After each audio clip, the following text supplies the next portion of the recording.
start dangling reality in front of him when he's telling you he's all set to leave it like that. Okay, any interest cost you think you get, it's going to get eaten up by insurance, and if you had a claim, you're really screwed. I have a question about lease purchase. So when a seller has a mortgage, we do lease purchase. Who gets to capture the depreciation, mortgage, I don't know, expenses on the property? Do we report those as expenses and depreciation, or does the seller still do that because the property is still under his name? The seller gets that. That'd be the seller. Follow the deed, really. Oh, okay. So it follows the deed. Okay, good. You'll have a notice of adoption, right? You're gonna cloud the title, but they still get the benefits of owning the home. I see. Okay, so it follows the deed. Good. Okay. That's why those are more costly, guys, when you cash them out, opposed to you owning it, for a lot of reasons, right? Just Then that question. okay. I'm planning on going to see this property, but the seller is not going to be there. He had already moved to California. So there's a lockbox on it, so I can go pretty much any time. But he has a property manager who is listing it for rent right now. Initially, when we talked, he said, "Oh, this is probably not going to work because I already moved out to the West Coast." But I don't think he has completely ruled it out yet, because he asked me a bunch of great questions. And I told him that, hey, I can just go see it. But since I can't meet him at the property, do you think it's still a good idea for me to get one of you guys, one of the coaches, to give him a call while I'm there? So you'll be there, but he won't. We're gonna call him. Yeah, he won't be there.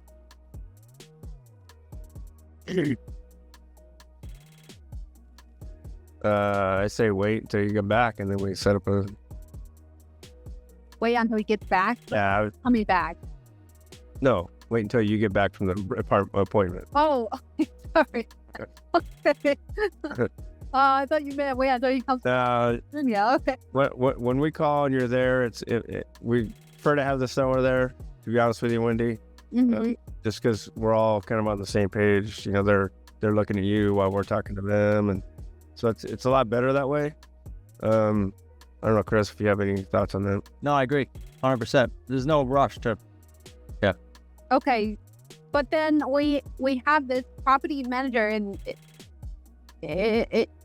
I guess he's trying to rent it. So, how do we do this? If he said, "Hey, okay, I want to go ahead and do lease purchase," does that mean that he would have to cancel his agreement with his property manager?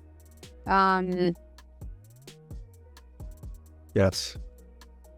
Yeah, just like that's his issue, not yours. He'd have to cancel it.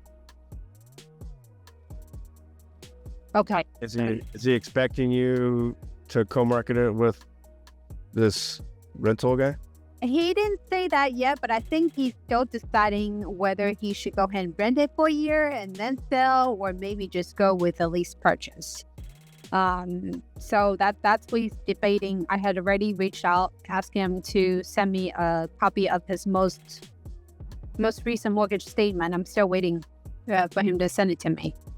But I mean, three things come to mind there, and you may have already hit him on this, but no particular priority order. I would go over with him. 1, you got a management fee. 2, you got maintenance, repairs, eviction, etc. risk. 3, who knows what's going to happen with the election? You could have a lower price next year. So all of those get mitigated by you dealing it with us, Mr. Seller. Okay. Yeah. Okay. Thank you. Good points, Chris. Once in a while, Judy. I'm just saying. He was like, "Oh, that was really good." Wendy, how much is the house, and is there a possibility to pivot to an AO if that needs to be? I think the price range is a little bit on the lower side to pivot to an AO. Last time it was listed for $399, so $400,000. All right. No worries.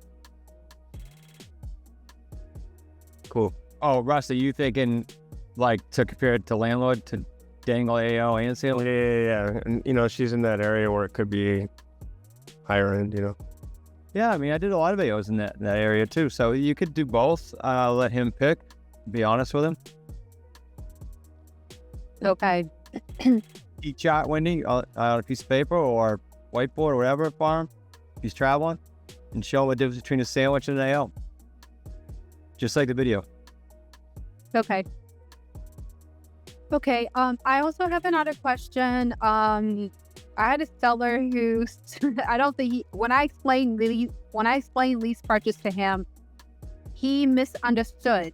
So when we got on the second call, because he wanted me to go see the property today, but this house is over 2 hours away, so I wanted to make sure that he's a little bit more motivated before I go. Mm-hmm. So we jump on the second call, and he said, "Oh, I was under the impression that because I have $300,000 in equity, you're gonna pay me an interest on my equity." So I didn't know how to explain that to him. That hey, we don't do interest on a lease purchase. Sometimes we do on owner financing, but not on a lease purchase because you still own it. It's just too risky for me to do that. And he was like, "So you're asking me to use my house? I don't get anything, and basically I'm loaning you $300,000 for nothing, and I get that money back in 4 years? That doesn't make any sense." So I'm just wondering what's a good response to that question. I mean, you could do interest on the equity, just buy it sub 2, and then you guys agree on a payment on top of that. I don't know if that would be beneficial to you. But no such thing as interest. You're not taking a loan out. I mean, script-wise, Wendy? Mm-hmm. Well, a couple questions. First of all, he doesn't sound motivated, but questions would be, how much is the mortgage payment? Is it relatively low proportion to the price, or is it about right? It's a little bit on the lower side, but it's not too low. He's not very motivated, even though he has already moved. Yeah. He can afford the payment, and he preferred to get it cashed out. But at first he was open because he was thinking that he was going to get an interest on the equity, so he will make more money over time. But then after Rusty's point, if you buy it. So if you were him, I'd say what you just described is me buying it. There is no interest if I don't buy it. There's no note created. I'm just protecting your full equity. If you think you can do better, wait. But this is for people that want to maximize their equity and want closure. So we do, I guess I didn't know this. So if we buy on sub 2, potentially we could pay an interest even though there's still a loan in place. You can pay anything you want to anyone on any deal, right? It's just if the numbers work. Right? Okay. There's no steadfast rules. You got to keep the box wide open. yeah, Wendy, the payment is.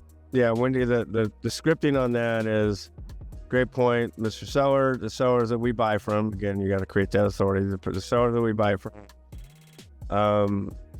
they want to maximize their money, but they're okay with waiting for their money, right? So hypothetically, Mr. Seller, if you were to sell today, there's costs involved, and you're not going to get your full equity, right? You're going to get, minus 5 to 15% on the front end.